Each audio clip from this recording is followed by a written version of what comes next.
came to the funding decisions that are being announced today in those areas. I will say that Lane County, I want to congratulate them and say thank you for your hard work. They were on their first submission of their application, they were the only continuum of care that had a fully complete application on the first deadline, working together to figure out how they could do more to meet the overall state goals. Central Oregon, another strong example of partnership across the community to come up with a very concrete, detailed plan of how they were going to meet their goals of additional shelter capacity and rehousing more of their residents. It's very important to keep in mind that the funding today is not the end of the conversation. The funding today is connected to community plans with specific outcomes of shelter capacity, new shelter capacity, and rehousing individuals from unsheltered homelessness to transitional shelter to actual housing. There's also, as you know, the legislature approved additional money, rent assistance money, to keep people from becoming homeless. And that's moving across the state along with this money at the same time frame through the emergency rental assistance networks that we already have. So our goal here is to work directly with these communities to finalize the contracts with the dollars that have been allocated to them. If all goes well, we were working really hard to have template contracts. It now falls to them as the recipients to get their questions answered, sign off on the contracts. If all goes well, money will be flowing these continuum of care areas by April 28th. So we are moving quickly to get those resources, but it doesn't end there with the contracts and the money. This is continuing to provide technical assistance and side-by-side partnership with these communities to reach their outcomes of, at minimum, rehousing 1,200 more households by the end of the year and adding, at minimum, 600 new shelter beds. We believe we could go above that, but we must at least hit that mark, and that's what we're working towards. Finally, we had a couple in Multnomah County and the city of Portland, the city of Gresham, the continuum of care here. In Portland, resources are tentatively allocated. They need to update their plan to finalize it before we will completely greenlight those dollars. We need to see stronger collaboration and detail from Multnomah County and the city of Portland about how they plan to spend those dollars. It's important. We're not just handing out money without specific outcomes. We need to know how it's going to be spent and have confidence that they will hit those goals. In the issue of Clackamas County, you probably saw in the press release that we did not allocate any resources for additional shelter capacity because we did not have confidence that they could get to the 50 to 60 more shelter beds that they had said.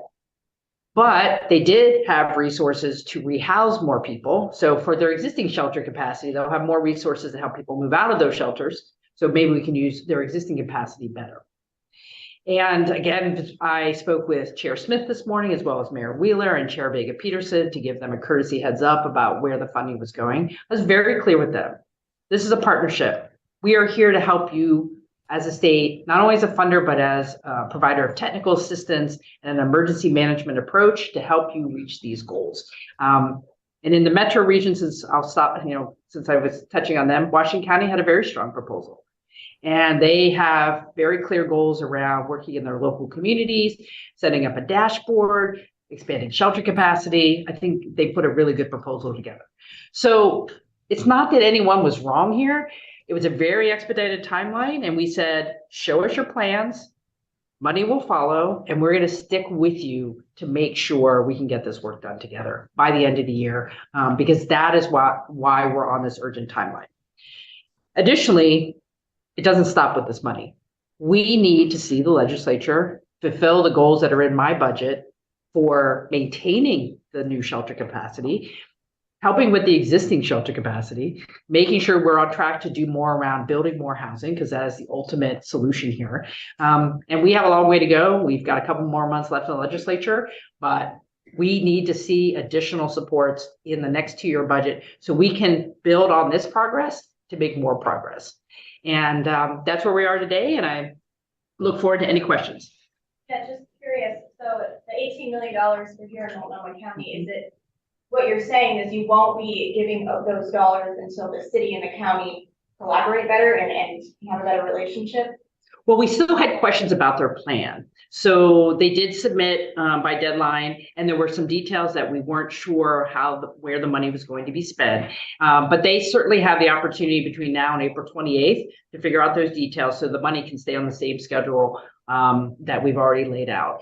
For example, in their plan, it talks about money to purchase 100 pallet shelters. That's part of the plan.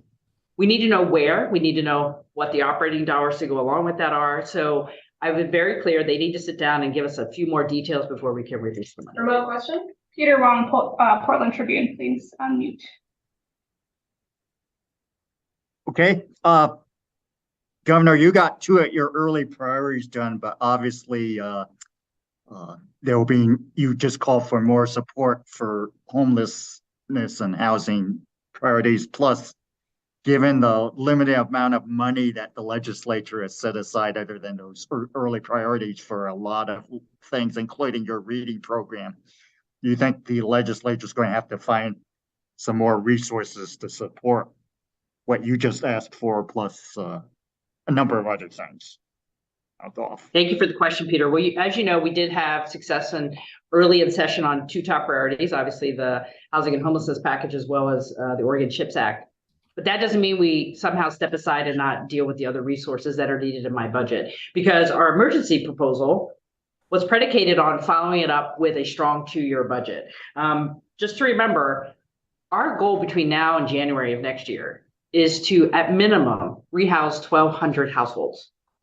By the end of the biennium, we want to have that total number be 3,600 households. This is just a third of the goal that we're trying to see by the end of the biennium. So we will need those resources from the legislature. And you know me, Peter, I'm never done. I'm like, we got work to do. Just because we got some big stuff passed early doesn't mean we are finished. So we will be working hard with the legislature to have a strong housing and homelessness budget passed at the end of session. Thank you. Governor, specific details about Portland, Multnomah County Aggression's plan, maybe some specific projects they're trying to work on that you still need some more clarity on. Yeah, well, if on the press release, you have specific numbers that we're trying to see. For example, their application said that they would be able to create 138 new shelter beds. Our understanding is 100 of those are for pallet shelters, 38 are for hotels, motel voucher type sheltering. But that's all we have. We don't know where, we don't know who. So that level of detail is going to be important before we, completely greenlight the money. So the beginnings are there in their plan, but when they say we need almost $5 million that we're willing to allocate for operating a shelter, well, which shelter and what types of services? So that's that level of detail that we need to see from them before we say yes. Remote question. Vicki Aldis, Medford Mail Tribune, please unmute. Thank you. In the press release, it stated that there's $26 million for the counties that did not meet the emergency criteria. So my coverage area is Jackson County, which is receiving money, looks like $8.8 million. In Josephine County, the Josephine County Commissioners refused to do a state of emergency declaration, but the cities of Grants Pass and Cave Junction, who do want money for homelessness services, did pass their own emergency declarations. And the situation was the same in McMinnville with Yamhill County Commissioners not doing a declaration. So will there be any money flowing to these cities that do want help, but their county commissioners would not declare an emergency? Thank you for the question. There certainly can be. The resources are there. And what we need to see is the communities coming together. In that case, it doesn't necessarily have to be the county government, but it could be local communities deciding to apply for that money. We want to make sure that if there are good plans, that they will get funded. And we can get back to you on how that process will work. But we wanted to make sure the legislature built on our emergency order to make sure there would be dollars flowing for shelter capacity, both for capital and for ongoing coming. And that is on a slightly different timeline. Those dollars would move in July. So there is some time to figure out those plans at this point. Thank you. Yeah. Governor, on this, continuing on the homeless topic here, just real quick, I've got two questions. One is the conversations you've had all along with Mayor Wheeler. Clearly, you've explained that you need details from the beginning of those conversations. What do you think? I mean, why that isn't there? What you're looking for relative to even? Does this include the mass camps when you're looking for the actual shelters as opposed to tents in this money? Well, one of the requirements for this pot of money for shelters did have a habitability standard. So we weren't going to fund tents, but we would fund pallet shelters. So the pallet shelters was in the Multnomah County proposal, which could go to the site that the city is working on with Urban Alchemy. Absolutely. What we need to see from the county and the city is just clarity. They need to sit down and make sure they understand what's being spent now, what the new dollars would go for, and should they go in certain places. I will give them a little bit of grace with the change in leadership at the joint office, but they have a new joint office director coming on. We will be embedding someone from the state, from Housing and Community Services, to lead their MAC table to make sure there is plenty of support to get to the details we need so they can move forward. Remote. Julia Shumway, Oregon Capital Chronicle, please unmute. Thank you. Can you expand more on what made a good application from a county like Lane County versus one that doesn't need, but that you need more clarity on, like from Multnomah County, and what kind of guidance the counties got before they submitted their applications? Sure. Well, thank you for the question. On the second part, we were providing technical assistance. We did not only organized meetings, but one-on-one, whatever the counties needed. All of them had access to the same types of technical support to meet the first round of applications, as well as the follow-up and any questions we had after their first submission. In the case of Lane County, they just hit all the marks, right? Strong partnerships, clarity on what was getting funded, clarity on where they wanted to go next, clarity on the capacity they needed, who was going to do it, where was it going to be located, could they do more? I just have to say they have a good handle on their existing infrastructure and where they need to go, and strong partnerships that make them, very clear on what they need to do as a community. And I think it's a model for the rest of the state. Second. Governor, you mentioned the ongoing collaboration between the state and these regional groups. How do you plan to provide guidance moving forward outside of just the funding support to achieve these goals? It's a great question. Well, we're not going away. We're going to walk side by side with these communities. The emergency management structure that comes along with the multi-agency tables isn't going away. There's going to be regular reporting, regular check-ins. And if there are any challenges, we want to know what they are. We want to help them work through them. And worst case scenario, if there's a community that is not on track to hit their goals, and they have very specific goals for rehousing and shelter capacity, then we will reallocate those dollars because we need to hit those goals by the end of the year. And how do you plan to monitor that? Ongoing reporting, checking in regularly. We're not going anywhere. This is not just here's some money and, call us later. We will be there with you, with staff, meeting with them regularly, checking in with them regularly. In the case of Multnomah County, spending a lot of time with them at their actual local meetings. I apologize, just for the sake of clarity, you mentioned hitting certain benchmarks. Would there be a certain point in time where there will be check-ins? Do they need to meet this by a certain date? Well, we have to make sure that people are on track, right? They know where they need to go. We very, very specific in the press release about the numbers they have to hit. And we'll set up reporting to know that they're hitting the benchmarks they need to get to that goal. And that could be hiring, that could be location, that could be, setting up the infrastructure. It'll depend on each community plan. Remote question. Yeah, I have a question from Lauren Dake with OPB, who is having some tech issues here, but Governor was wondering if you could touch on what kind of information you were told local governments you were seeking from them before they applied. What kinds of information you told local governments you were seeking from them before they applied? And when it says rehouse, could you say what that actually means or how the money will be spent specifically? Thanks. So on the latter question, that's making sure that, for example, if you identified you needed a housing navigator to work with someone who's in a shelter to get them into, a rental, if it means block leasing to get people into permanent housing, if it means, some ongoing rent. So all of those things are part of the rehousing solution to have someone go from a shelter into more permanency. I'm not completely clear on the first question. There was a template that all of the emergency areas had to fill out. It was very clear, had specific questions. Everybody had the same template. We wanted to be fair and objective across the board. Everybody got the same thing. And if they had questions, we follow up with them. So we can get you more detail, but it was everywhere from, how are you spending money now?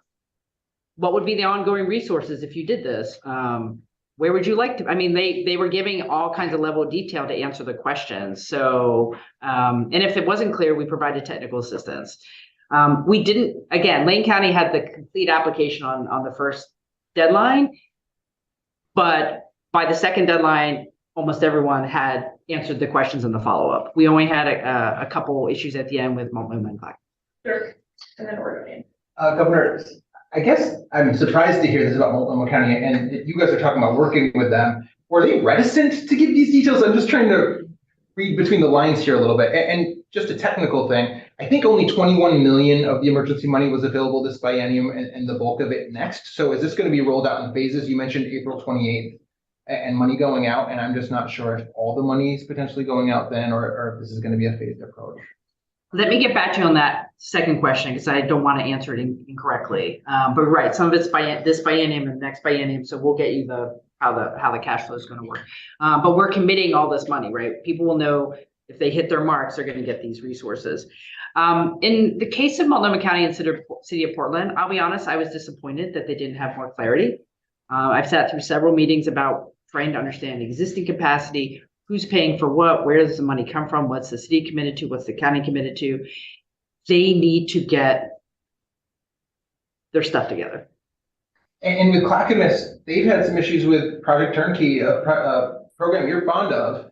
I mean, does that have anything to do with the reasons why they're not getting shelter money? Well, this is about looking at the information they've given us and really trying to read between the lines. Do we have confidence that they can hit those goals? When a community says we can hit 50 or 60 more shelter beds, but yet is unable to even site the one that they have, it does undermine confidence that they can hit that. Again, if they can use the rehousing money to move people from current shelter space to more permanency, that will help their current shelter capacity work better. We had confidence about that, and that's what we funded. And then we had other communities that could hit goals faster, and so they were funded differently. Oregon. It was our understanding that you were leading the Portland area, Mac. So why wasn't there better collaboration already, and why weren't those already? And also, a lot of nonprofits have expressed to me that they feel like they don't have the staffing capacity to roll out this money in a quick manner. How is that being addressed? So on the first question, I was not on the Multnomah County Portland Continuum of Care MAC table. I was convening the first meeting of the regional MAC, which is Washington, Multnomah, and Clackamas, and then pass that off to directors Bell and Garrett to continue that conversation. It's going to be incredibly important going forward now that the resource allocations have been made for that regional table to talk among themselves of how they're, how every county's efforts are also supporting the entire region. On the second question about the nonprofits, could you say that again? A lot of the nonprofits locally have expressed their concern that they don't have enough staff to roll out more resources. How will that be addressed? Well, and that was certainly something we had to look at when the plans were, do you have the capacity to hire? I think people approach their planning very practically, like, yes, we might need to, we didn't want them to set up some ideal they couldn't actually do. But yeah, I know resources are challenging, hiring is challenging. And that's why we wanted to have specific goals with specific plans so we could have some confidence that they could be achieved. So the Multnomah County, the MAC table in Multnomah County needs to be more robust in trying to figure out these workforce issues. Do you feel like that hasn't been addressed yet in their plan? It has not been addressed. Remote. Apologies for any mispronunciation. Will Lore, please unmute. Yeah, it's Will Laurie. Thank you, Governor. We didn't see any major coast communities funding in your homelessness state of emergency funding plan. news release issued earlier today. Will Lincoln, Tillamook, Coos, and Curry counties be receiving any of the state funding, or is that more under the 26 million additional for non-emergency claiming counties? Yeah, thanks for the question, Will. So back when we did the emergency order, there was the balance of the state continuum that was not covered by the emergency order. However, we did provide a process for individual counties to be added into the emergency order, which we did do. And that was Malheur, Clatsop, and Lynn County. So what they will be receiving as being part of the emergency order is there is resources going to the whole state, but they also will get the emergency management overlay that comes with being part of the emergency order. So I'll just say that up front. As it relates to resources, the preventing homelessness, keeping people from, becoming homeless in the first place, the rent assistance, that is going out now through community action agency networks and their partners. That's how rent assistance normally moves. There will be rent assistance moving across the state. So every part of the state will have access to that. And then there's the 26 million that will go out in July that will serve the balance of the state for shelter capacity and other things. So those communities should be planning now on how those additional resources can help them ramp up as well as sustain in the years ahead. Shane? Hi, Governor. So just a few blocks from here, the largest open air drug market that city officials and law enforcement have seen in recent memory have been operating at work in Washington. That's creating a cascade of issues related to behavioral health, livability, and public safety throughout downtown Portland, state's largest city. What is the state doing to sort of help address this issue right now, if anything? It's a great question. Well, certainly, as you know, we've been focusing on mental health and addiction at the state level. In my budget, we talk about, more money into the clearinghouse and naloxone that's available for overdose. We're talking about additional police classes so we can get more officers out there. We're talking about additional training for officers who understand their role in the Measure 110 paradigm about what happens when they encounter someone. There is certainly more to do there. This is also a public safety issue. Having one cruiser doesn't seem like a sufficient response. It is not legal to sell and manufacture. And so this is also a public safety response. I will bring it up with the mayor in our next meeting and see what we can be doing differently. But right now, from the budget perspective, we are trying to add more officers through the training programs and making sure that there are the resources when folks are experiencing overdose. It's unacceptable to have that type of open air activity in our major city. Do you think that there's anything that the state could be doing more aggressively or urgency in the short term? You're talking about, budget asks that could materialize months or even longer from now, but this seems to be a pretty serious issue like today. It is, and it's a public safety response that the city needs to focus on. Jayati? Yes, that's me, Governor. I want to ask you a little bit about your housing production goals. A little bit. How far does the recently passed housing package get Oregon toward your production goal? And is there anything else that you see as an immediate discussion that needs to come across your desk to make progress? Yes. So in my budget, we talk about additional resources for housing development, including $1 billion in bonding for not only more low-income housing, but also supportive housing as well. The package that was passed earlier, I think the biggest piece that will lead us towards our long-term goal of additional housing is the Oregon Housing Needs Analysis work that's in House Bill 2001. The issues in the budget bill are helpful, but they are just starting points. We have to do more to help developers with upfront costs. We need to do more on the manufactured housing route. So I was glad to see them there, but the recommendations of the Housing Production Advisory Council that will be coming out at the end of the year are where I will be focusing to say, how do we really take that to scale? And once we know how to scale that up and have a plan, then we will be coming into the February session next year with additional asks. One more question. Lisa was first in the queue. Governor, just on a completely different topic. Governor Inslee has said he's stockpiling methamphetamine. What's the plan here at Oregon? Are you going to ask OHA to do the same? I've asked the Oregon Health Authority to assess where we are, talk to the provider networks and give me a recommendation, but we haven't moved forward with that yet until I hear back from them. Do you know when that would be, since time is of the essence?